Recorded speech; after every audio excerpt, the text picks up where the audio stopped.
guys, so today I'm going to do another review for you guys. I'm going to review the Urban Decay electric palette, which you guys saw in my Sephora haul that I hauled for you guys. And I am wearing the palette today, so I will have future makeup tutorials coming up with this palette.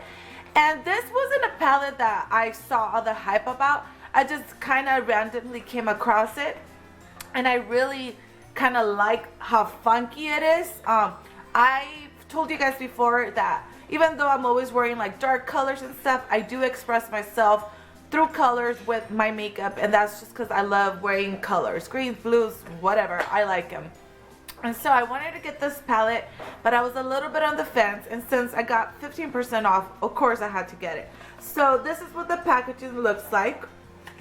I think the price point for this is $46, and it looks just like the front, very hippie, very like, I don't know, like very hippie to me. So I really like that. It comes with 10 shadows, you guys. So this is what it looks like. It comes with, you know, orange, pinks, blues, different types of blues, purples, this green. I am wearing it today. I'm wearing 5 of these colors today, so I will have swatches for you guys. My only hesitation about perhaps buying the palette was that I thought maybe the colors were similar to the Vice 2 palette, but they're so not. They're like complete opposite. I don't even know why I thought they might even be similar. If anything, the only color that might be similar might be Shell Shock, which is the silver, and then there's Revolt. But I'll have both of the swatches for you guys down here.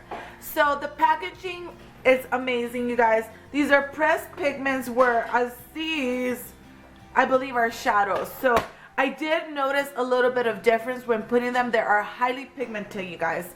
Like, I barely even wore a eyeshadow base, and I thought I was gonna have to be packing on eyeshadow because that's something that happens to me even with MAC, and I didn't have to, especially like with this yellowish tone. I thought a lot of the times these can fade and you can still see your skin, but no, these are very, very pigmented in the way they come off. There isn't any fallout. When I was putting it on, I had no fallout, and I was hesitant because I wasn't gonna put my foundation on first, because that's just a habit. I always put it on first and then I have fallout and like a hot mess. I did not have any fallout even when I was doing it in the bottom, so that was really exciting for me. And I think that the variation of colors for what the palette is supposed to be, like a funky color, it gives you all the funky colors. I can't even think of one color that perhaps could have been here in this palette that isn't. Yeah, I can't think. I mean, it has your orange, it has your yellow, your blues, your greens. Like, I can't think of one. I like the fact that there is no black, so there wasn't that comfort of reaching for a black or a brown. And when I was doing the crease color, I had to really think, what am I gonna use? And I was like, I'm gonna use this one called Slow Burn, which is basically the orangey, but use it just with a lighter hand because they're really pigmented, so I just used it with a lighter hand.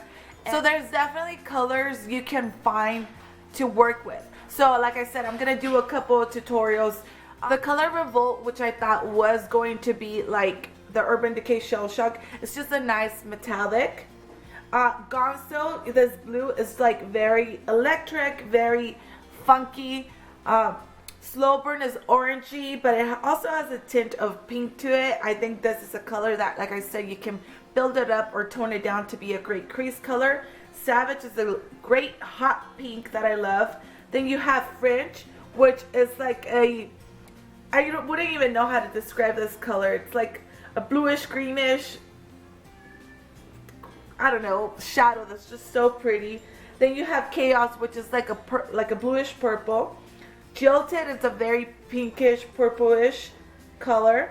Then you have Urban, that's a nice bright purple. Freak, which I love. At first I thought it kind of reminded me of Swimming by MAC, but I gotta go back and swatch them side by side. And then you have Trash, which I love so much. So these are all the eyeshadows that it comes with. If you were wondering if it's worth the money, I think it is, but listen, if you're not into color and you don't know how to work with them, This is a fun palette to start with, but if that's not you, you probably wouldn't be interested in this. But I would try to get my hands on this because I'm really impressed of the longevity and also how it just doesn't have any fallout. And when shadows do that, I'm super impressed. And it was just so easy to apply and blend. So I'm in love, and I can't believe I was hesitant whether I should buy it or not. So this is my review and swatches for you guys. I hope you guys like this review. Don't forget to like and subscribe and look out for future tutorials, and I will see you guys later.